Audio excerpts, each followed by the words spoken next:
ఈరోజు ఈ press meet పెట్టి మాట్లాడడం కూడా మాకే సిగ్గు అనిపిస్తుంది. ఎందుకంటే 10 సంవత్సరాల నుండి ఆయన చేసే ఆరోపణల దాంట్లో ఒక్కటి వాస్తవాలు లేవు.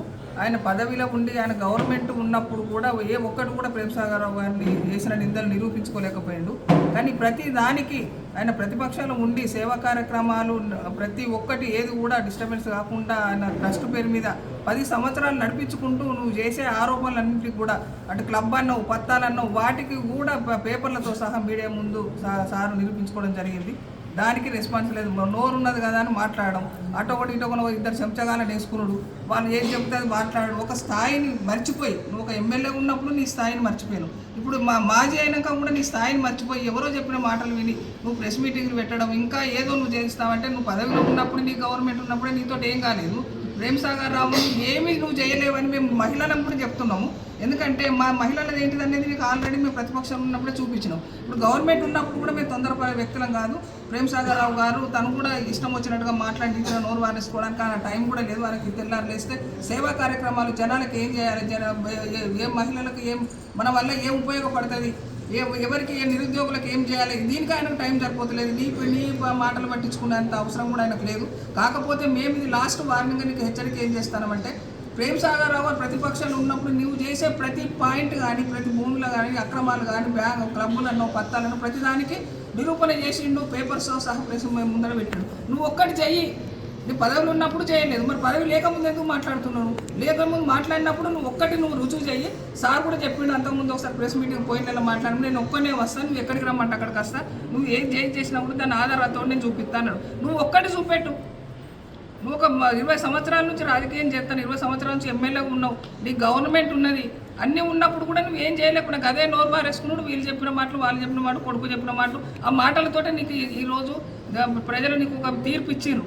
ఆయన నువ్వు కూర్చొని ఇంట్లో కూర్చొని రెస్ట్ తీసుకోమన్నారు. కానీ దానికి కూడా నేను రెస్ట్ తీసుకోకుండా ఎవరో చెప్పిన మాటలు బట్టి నువ్వు అట్లా ఇష్టం వచ్చినట్టు మాట్లాడితే పడడానికి ఇక్కడ ఎవరు లేరు, పడాల్సిన అవసరం కూడా మాకు లేదు. అయినా కూడా ఇంకా మేము ఓపికతోటి నీకు కొన్ని సూచనలు ఇస్తాను. ఇప్పటికైనా కూడా నువ్వేదైనా ఆధారాలు ఉంటే పోలీస్ స్టేషన్ పోతావా, కోర్టుకు పోతావా, పబ్లిక్లో పెడతావా, చౌరస్తావు పోతావా, నువ్వు ఎక్కడికి రమ్మంటే అక్కడికి సారే వస్తారు, మేము కూడా రాము. ఎక్కడికి రమ్మంటే అక్కడికి. కానీ ఎమ్మెల్యే అయినా కూడా ఆయన ఎమ్మెల్యే స్థాయి పక్కకు పెట్టేసి కూడా నువ్వు చేసే కాడికి వస్తాడు. దమ్ము ధైర్యం ఉండి అట్లా ఎదుర్కో ఆయనను. కానీ ఇట్లా ఒక మహిళలు మాట్లాడిన దానికంటే తక్కువ స్థాయిలో నువ్వు ఉండి మాట్లాడుతున్నావు. దానికి మేమే సిగ్గుపడుతున్నావు. ఎందుకంటే నీకు ఒక ఏజ్ వచ్చింది, ఆ ఏజ్కి సంబంధించిన నువ్వు గౌరవంగా ప్రెస్ ముందర కానీ ఎక్కడ కానీ ఏజ్ను దాన్ని గౌరవంగా కాపాడుకో. ప్రజలకు తీర్పు ఇచ్చారు, దాన్ని శిరస వహించి ఇప్పుడు మీ కేసీఆరే మూసుకొని కూర్చున్నాడు, నీకెందుకు ఇంకా. అందుకనే ఇప్పటికి కూడా నేను చెప్పాల్సింది చెప్పే స్థాయి నాది కాదు, అది నాకు తెలుసు. అయినా కూడా చెప్పే స్థాయిలో మమ్మల్ని ఇక్కడ ప్రెస్ ముందర కూర్చోబెట్టాల్సింది ఇచ్చే స్థాయి కూడా నువ్వు నీ మూలంగానే వచ్చింది మాకు ఇక్కడికి. కాబట్టి మేము చెప్తున్నాము, ఇప్పటికీ మా సార్ను ఆయన పని ఆయన చేసుకోపోనియండి, మమ్మల్ని డిస్టర్బెన్స్ చేయకండి. ఆయన ప్రజల కోసం, ప్రజల మనిషి ఆయనే, ప్రజల కోసమే మన ఎమ్మెల్యే అయ్యిండు, ప్రజలకు సేవ చేయాలనుకున్న ఒకటే ఉద్దేశంతో ఆయన ఉన్నాడు. నీతిలో కమిషన్లు తీసుకునేటోడు కాదు, కాంట్రాక్టర్లను దగ్గర తీసుకునేటోడు కాదు, కొబ్బరికాయలు కొట్టి కొబ్బరి నీళ్ళు తాగేటోడు కాదు. ఇవన్నీ నీకు కూడా తెలుస్తుంది.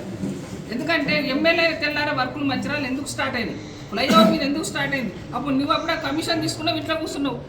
అదే వర్కర్సు, అదే ఎంప్లాయీస్, అదే కాంట్రాక్టర్సు, అదే వాళ్ళే మరి ఆ వర్కులు ఎందుకు చేస్తారు? ఇప్పుడు అక్కడనే జనాలకు అర్థమైపోయింది. ఇంకా ఇదేదో జనాలకు ముందరకు వచ్చి నా వెనక రాని ముందట రానియడం నువ్వు వెళ్తే కనీసము ఇక నీ ఇంటి పని మనిషి కూడా వస్తాడో నాకు తెలియదు. ప్రతి దానికి ఎవరినో కొడితే ప్రేమ్సాగర్ రావు వర్గం అంటావు, ఎవరినో తిడితే ప్రేమ్సాగర్ రావు. రేపు నీ ఇంటి ముందు నాకు కుక్కలు మురిగినా కూడా ప్రేమ్సాగర్ రావు కుక్కలు వచ్చి మురిగినా. ఆ స్థాయిలో నీ మధ్య భ్రమించిపోయి మైండ్ పని చేస్తలేదు. కాకపోతే ట్రీట్మెంట్ తీసుకో. ఇక్కడ బెడ్ లైఫ్లో ఏమైనా కావాలంటే సార్ ఫోన్ చేస్తాడు, అక్కడ కూడా ట్రీట్మెంట్ మేము ఇస్తాం. మంచిగా ఆరోగ్యంగా మంచిగా రెస్ట్ తీసుకొని వాస్తవాలు ఉంటే మాట్లాడు. ఒకడు మాట్లాడతాడు నిద్రలోకి వెళ్ళి తాగి లేచినాక కేసీఆర్ మాట్లాడినట్టు, ఎవరు దొరకరు. ఒక ప్రేమ్సాగర్ దొరుకుతాడు, మిగతా ఒక వీడియో పడతాడు, దాని గ్రూపులలో మెసేజ్ పెడతా ఉంటాడు. ఆయనకే అర్థం కాదు, వాళ్ళకి ఒక స్థాయి కార్యకర్త స్థాయి కూడా కాదు. మరి ఏ పార్టీలో ఒక పోస్ట్ ఇచ్చింది కాదు. అరవింద్ రెడ్డి దగ్గర తిరిగిండు, దివాకర్ రావు దగ్గర తిరిగిండు, ఆయన స్థాయి ఏందో ఆయనకి అర్థం కాదు. కానీ వీడియోలు పెడతా ఉంటాడు. అప్పుడప్పుడు ఈయన ప్రెస్ మీటింగ్లు పెడతాడు, ఆడ వీడియోలు పెడతాడు. పేరు చెప్పుకోవడానికి మాకు కూడా గలీజ్ అనిపిస్తుంది. అది వింటే ఆయనకు అర్థమైపోతుంది. ఇంకోసారి ఇటువంటి పరిస్థితి రాకుండా, లేకపోతే ఇంకోసారి గ్రూపులలో వాట్సాప్లలో వచ్చినాయి అనుకో, విజిత్కి పట్టిన కథ అని పడుతుంది. అప్పుడు మాత్రం ఆ పేరు మాత్రం చెప్తాను. ఇది వార్నింగ్ అనుకోవచ్చు, ఏదైనా అనుకోవచ్చు. ఇప్పటి నుంచి ప్రేమ్సాగర్ రావు జోలికి ఎవరు వచ్చినా కూడా వాస్తవాలు ఉంటే మాట్లాడండి.